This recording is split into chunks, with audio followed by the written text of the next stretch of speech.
Hey, good morning, good evening, good afternoon, wherever you're joining in. Thanks for joining. This is the Papa Joe Show, where Papa Joe knows. I am your host, Papa Joe. I'm glad you are all here. Looks like we've got Tom, we've got Bitcoin Country. Uh-oh, that's not good. I won't flash it on the screen there, but we're definitely praying for you, Bitcoin Country. Really hope you feel better soon. Doesn't sound like you're feeling great, so that's not good. But yes, I am praying for you. Oh, Lord, let Bitcoin Country feel 100% better and bring whatever's going on in her body to an end. Let her immune system do what it's supposed to do in the name of Jesus Christ. All right. So, first things first, please like the video, smash those likes, subscribe to the channel. If you like the content here, I greatly appreciate it. Help me grow the channel out so I can actually come in and really kind of do this more on a full-time basis. That'd be fantastic. It's where I can actually get you guys better, more relevant content, if you will. I don't know, maybe this is relevant. I feel like it is. So some of the stuff we're going to cover today is definitely going to be relevant, and some good news about some stuff. Good news for me for some things that I'm looking into. So, yeah. Go ahead and subscribe. Help me grow the channel. I greatly appreciate it. Share it with your friends and family on your socials, whatever. Go for it. This is great. This is perfect for it. So, also, I have a Patreon. I do those at 4:30 Eastern time every day, so long as nothing crazy happens. Same with this, so long as nothing crazy happens. The idea around that is that you get Papa Joe unfiltered, uncut, whatever you want to call it, unfiltered. I don't have to worry about what I say necessarily there. My goal with that is to just speak the truth around current events, around crypto and blockchain, around some stuff I've covered has been scriptural based and stuff like that. I have a biblical worldview, so my idea around that is more just trying to see God's fingertips in everything. And I really talk more about that kind of stuff in my Patreon than I do out here. So, that being said, it is $5 a month. Unfortunately, I wish I didn't have to do that. It's the only way I can get the videos out there without the filters. But I did that also so that way I could keep the trolls out. So, but anyways, do me a favor, join the Patreon if you are not already. Those of you who are, I sincerely thank you. Much appreciated. All right, so let's jump right in. So just before starting here, I found an article around payment processing. If it'll add.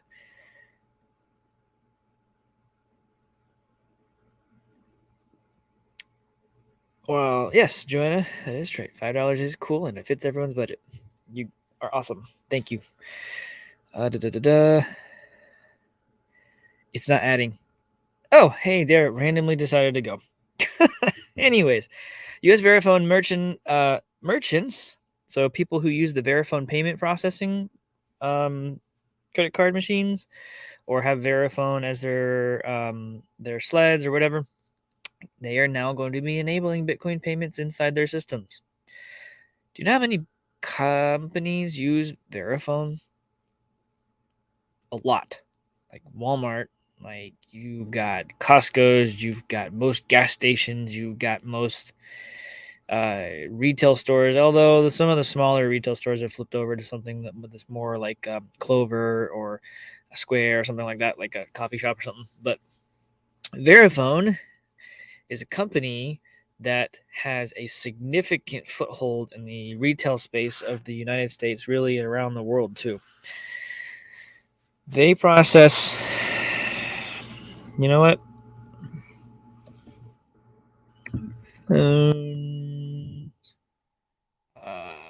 Yearly.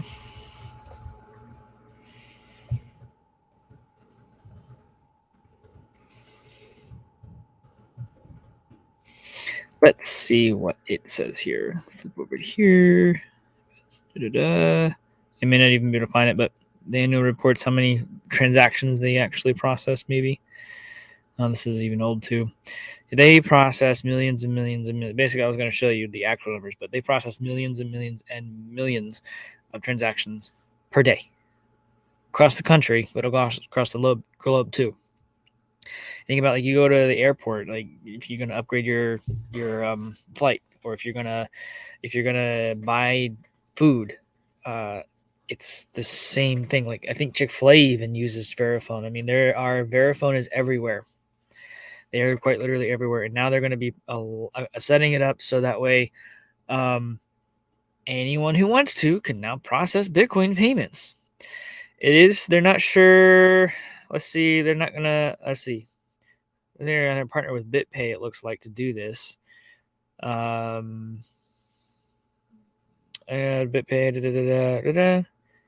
Have an account with, yeah.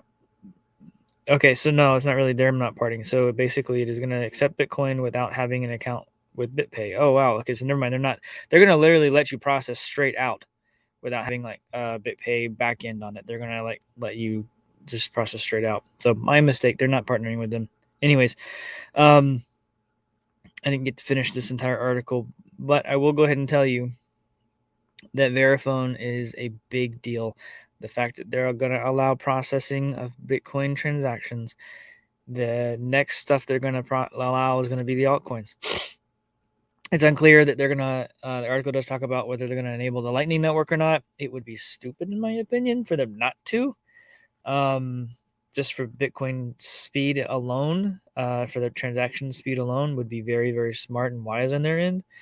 Because Bitcoin does take some time to process on its own, which is fine. There's nothing wrong with that. But and that kind of gives it that the protection of being able to keep everything together. But there's going to be some very, very, very interesting things. I mean, think about like Walmart. All of a sudden, they are accepting it in El Salvador. I showed you guys a video a couple of weeks of that. Think about them doing that here in the U.S. Walk into Walmart, you're gonna go get some whatever you're gonna get, come back out, pay for it with crypto. Boom, you're done. The world is moving in this space. That's why I said everyone's thinking about it, and I'm gonna say it. We are moving into a crypto-related world. Everything's going to be cryptocurrency based. It is. There's nothing that anyone can necessarily do about this from a regulatory perspective. There's nothing that anyone can do about it from a government perspective. This money is blockchain based. It is free of all of the constructs and the red tape and everything else that's there that we have had for years and years and years. And the old system is trying to take control of it. You've got the head of the SEC, Gensler, who was an former MIT professor who actually studied and did papers and theses, or whatever you want to call them, on blockchain technology, and he still doesn't own crypto that we are aware of. But he's in this position now to where he can slam it down, most likely so that he can go get some. I don't know. There's a theory. But it's kind of one of those things that you're going to have to actually think through when you have people like that who have no idea. I mean, he may have studied blockchain, but I really don't know. I don't trust the education system as far as I could throw it. That's why we home educate, right? There's lots of goals that we have around educating our kids that you're not going to typically see in any kind of education system out there. And I am grateful to God for my wife. She's the one who does it all. I just help wherever needed and that kind of stuff, but she's the one doing it. And has a heart of gold and loves the Lord and relies on him for all the wisdom around that. So yeah, it's a lot of fun to watch them do the things they're doing and learn the things they're doing. It's a lot of work too. She busts her butt. So when it comes to adoption, think about how these regulatory bodies are actually going to have very little, if no, control over what's going to take place. We have the control, and it's fantastic to see. Yes, Joanna, it really is. I like to call it home education because schooling implies the basic foundation, and we're working on that piece, but we're also intertwining a lot of other stuff too, which is going to Okay, so one of the things that we started letting our oldest do is I don't know if you guys know anything about Robert Kiyosaki, but his educational related things. We have his cash flow game. If you don't have that or never heard of it, go get it. But I recommend you read his books first. He's got Rich Dad Poor Dad, Rich Dad Poor Dad, Guide to Investing, Rich Dad Poor Dad, Cash Flow is one of them. I don't know what order they're in. I think Cash Flow is the second book, and then the Guide to Investing is the third book, etc. You should read those, and then go get the game, because even your kids, if you got any, can play that game with you, and it's an educational game. It's like Monopoly kind of, but also a little bit of like cross between life almost. But he does a really good job, and all of a sudden you realize, oh wait, these are the problems I have. This is my mistake. This is what I do in real life. This is how I'm acting. And it literally changes your mentality on how you think just by playing the game. And it's really, really cool.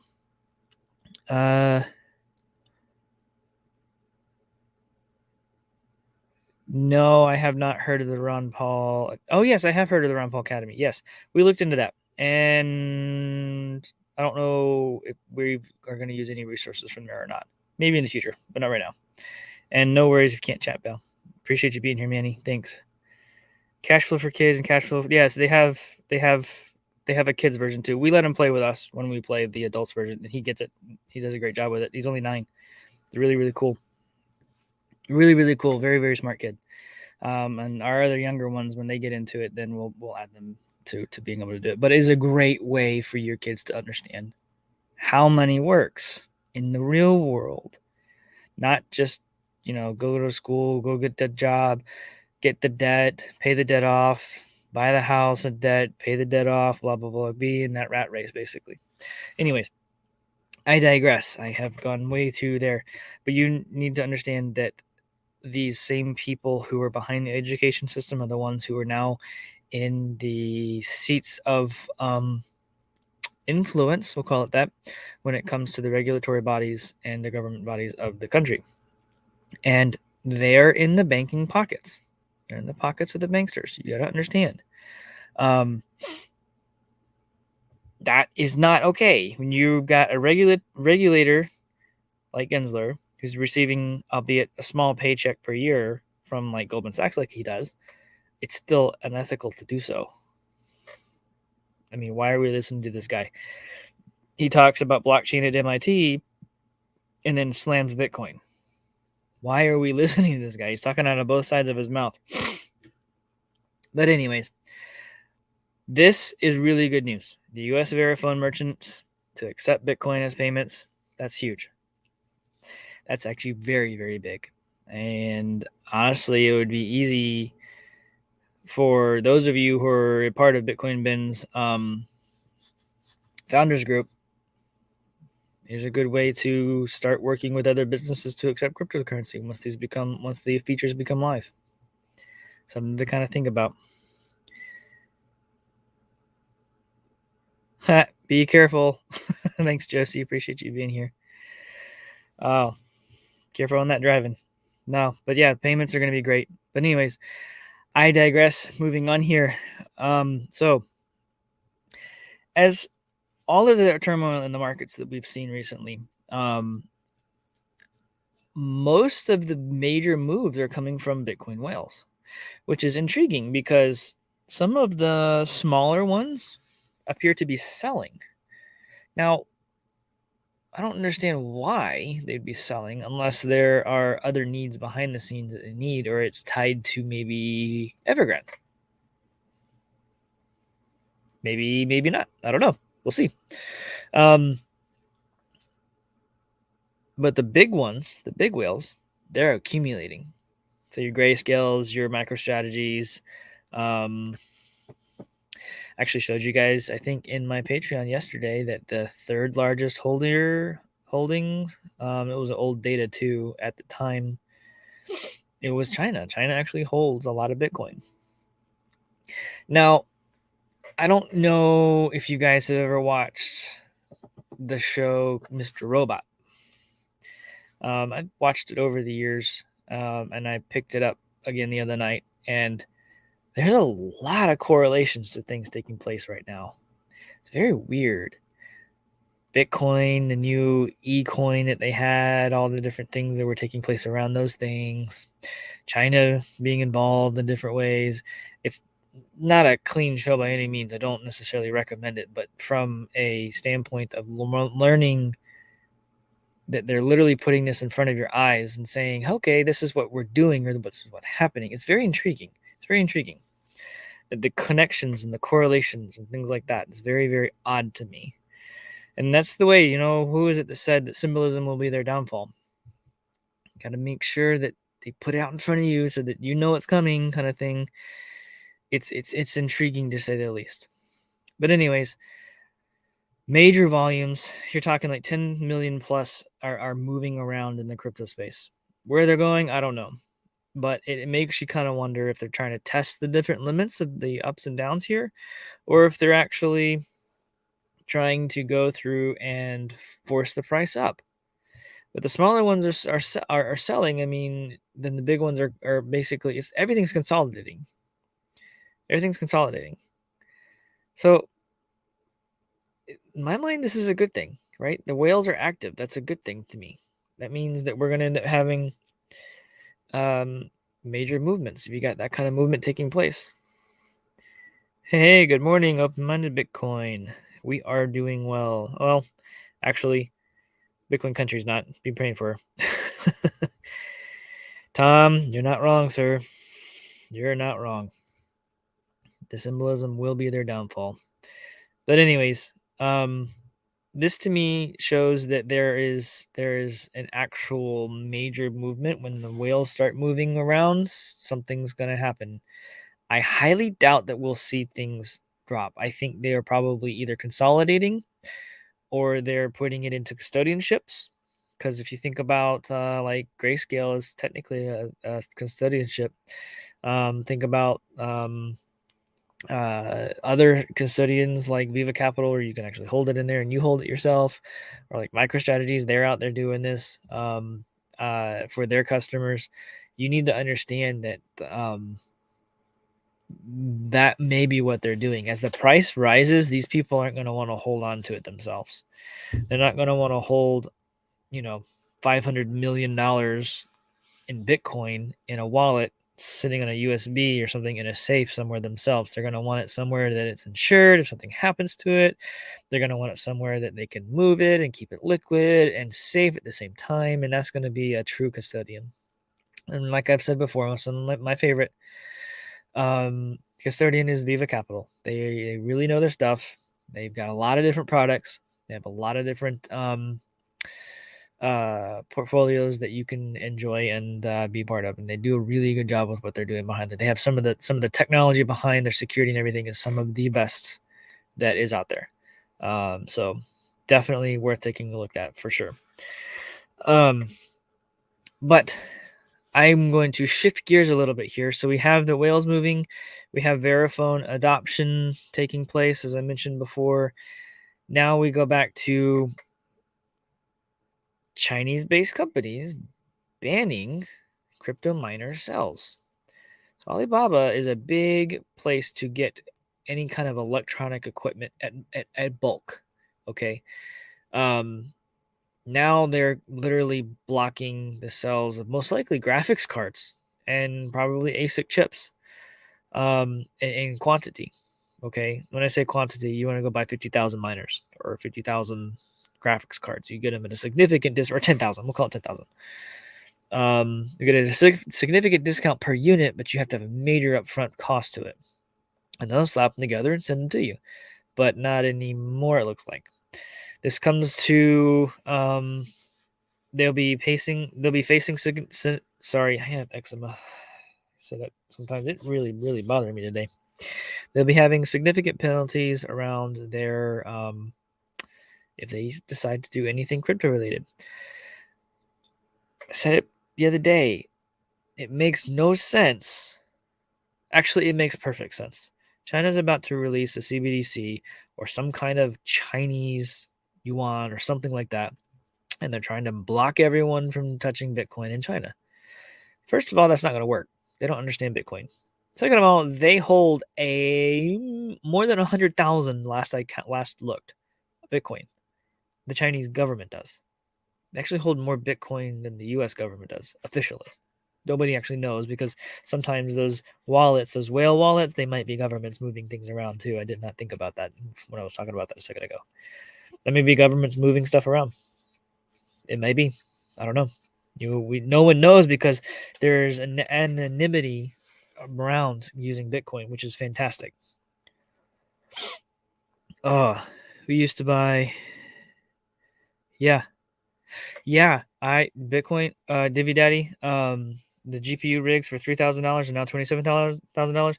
I remember building. I had a server rack, so 42U server rack. Basically, it's a big, huge cabinet. For anyone who hasn't seen those, and I built my own racking system, and I would put. What I do? I think I put 7 or 8 graphics cards across for the big ones. And I would just line them up, just line the entire front up, and I would have different motherboards in the backside of it that they would plug into. And I think for a entire 42U rack, I think it cost back then, what was it like? I don't know. This was back when Litecoin just became a thing. This is when I was mining with graphics cards. This is before there was a script ASIC out. I think it was like $10,000-$12,000, maybe 15 for an entire rack of GPUs. So yeah, eight cards per rig. That's right. I think it was 8. Yeah, it was the 8 across. It's been a while. This was back in like 2013, 2014, somewhere in there.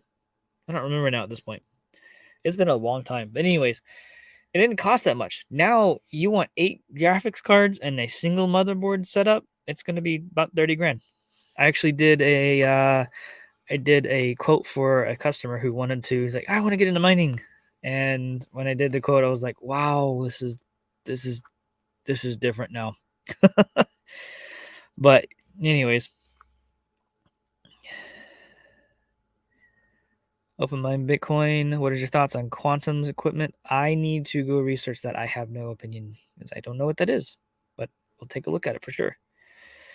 But anyways, so China is banning all of this stuff because I'm pretty darn sure that they have their own digital currency they're going to come out with, and I think they're probably going to back it with Bitcoin because they hold so much of it as a government entity. And I'm not sure 100% on that, but I would not be surprised. So you've got this taking place, you've got the other issues taking place in China, and then you've got the whole debt ceiling issue here.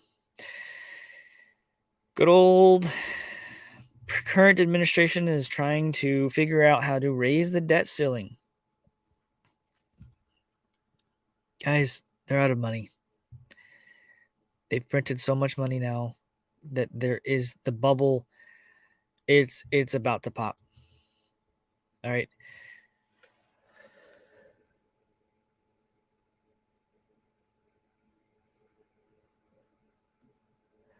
Bro, one day please look into the ant pool and Bitmain ant miner. Who owns them, I guess? Are they partnered with a slush pool? I need to connect the dots. Okay, I'll take a dive into that for you, Divvy Daddy. That I want to say slush pool is connected in some way. I haven't looked at that in a while.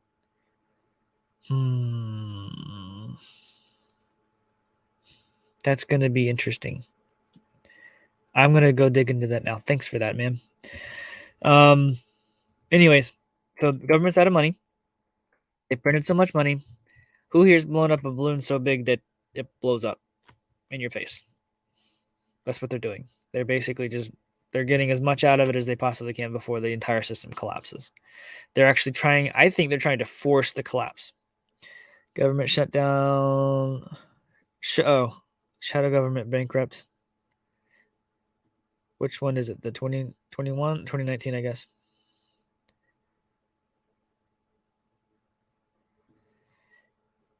Yes, the largest mining pools are out of China.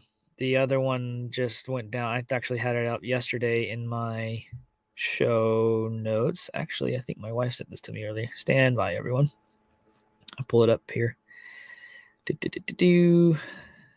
My wife sends me all kinds of little things to look at throughout the day for my show. So she's helping me do the show at the same time. So it's fantastic. Thank you, my dear. Here it is. We will pull that up there for everybody. All right. Yeah. Second largest Ethereum mining pool suspends all operations. So this is for Ethereum. Okay. But I don't know what's the name of it. It says Spark Pool. Okay. Spark Pool. And there was another one I saw today that they were talking about doing it. They hadn't done it yet, though. But yes, Divvy Daddy, you're correct. That kind of stuff is taking place. They're all shutting this stuff down behind the scenes because I think they're trying to set up themselves up so that they can clear their slate. I mean, that's why the whole Evergrande thing is taking place, right? They have $300 billion worth of debt.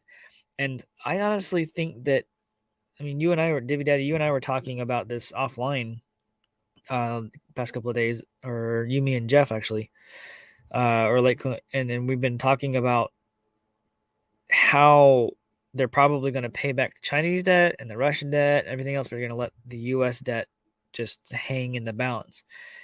And this is fueling that, I think, because obviously we all know we're at war here. We all know that we're at an economic war. You got to understand that when you're going to let this kind of stuff collapse and they're going to pay back, well, what are they going to pay it back with? It's very probable that they're getting their paper debt from the crypto market itself. And that's where you've seen the whales moving stuff around to actually get this stuff paid for. I mean, $300 billion is a lot of money. Okay, that's a lot of money. If you moved that out of the crypto market right now, everything would really come down really quick. It would. But it comes back to people like me. People like me are not going to let our crypto go. We're still going to hold on to it. We're going to lend it out or rent it out, whatever you want to call it. And that's just kind of the way it's going to work. So this article is really interesting. The real estate is a very big part of Chinese growth. The thing is that they've created all these ghost cities. No one's living in them. They've just printed money, built these structures, and that's it. They don't have any people to live in them. No one is living in them. Yeah, ghost cities, ghost apartments throughout the entire nation. The Communist Party of China is now working to reduce financial risk and change its model for economic growth. So basically what that means to me is that their model for economic growth was related to Evergrande, and it was related to the other property management type companies that they have under their portfolio. I mean, wow. What's this? In some cases, the entire urban areas lie empty. These so-called ghost cities, including replicas of Paris, Venice, and even Jackson Hole, Wyoming. They have a replica of Jackson Hole, Wyoming. My wife and I just got back there for our 10-year anniversary. Why do they have that? And that is just an absolute waste. I don't know. Basically, they're showing that they're going to actually. Oh yeah, this one. This is a big one to me. I actually think this is just the tip of the iceberg for this. I think that they're going to try to collapse the entire global economy. You got the government, the U.S. government, out of money, and they really can't print much more. And then they're going to try and collapse this all down. Guess what happens when you collapse everything down? It all blows up in our faces. This is the way it works. They have ghost buildings in Portland too? Huh. I wouldn't be surprised. I mean, realistically speaking, I mean they own real estate not just in China. They own real estate everywhere in the world. Their largest holding of real estate is in China, but they still have a ton here in the U.S. Is it possible to use NFTs to launder money?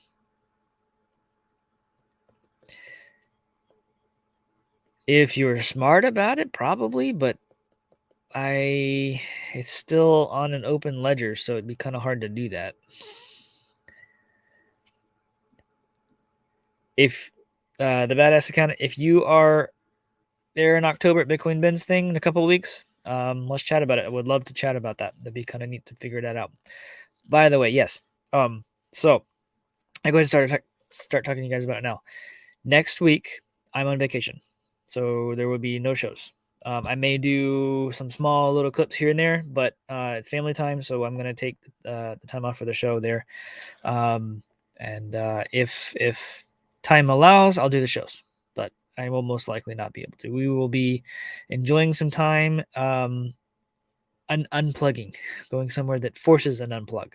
So yes, next week we will be out on vacation. So and then immediately following that is Bitcoin Ben's event. So those of you who do know, I'm going to go ahead and tell you guys now, I will be there for Sunday. I will not be there for Saturday or the Friday afternoon, evening, whatever they're doing then. But I will be there on Sunday. Ben and I talked about that, so I'm going to try and make sure that I'm there for you guys and enjoy the conference there and just kind of have fun with that. So look forward to seeing you guys there. Greatly appreciate you guys. Please share the videos, subscribe to the channel, help me grow the channel, get your friends and family to just subscribe and help me grow the channel. It really, really means a lot to me. Also scrolling across the screen, I have the Patreon. A lot of you guys are already in there. And those of you who are, very much so, thank you. As I said at the beginning of the show, it's there so that I can have an unfiltered conversation with you guys.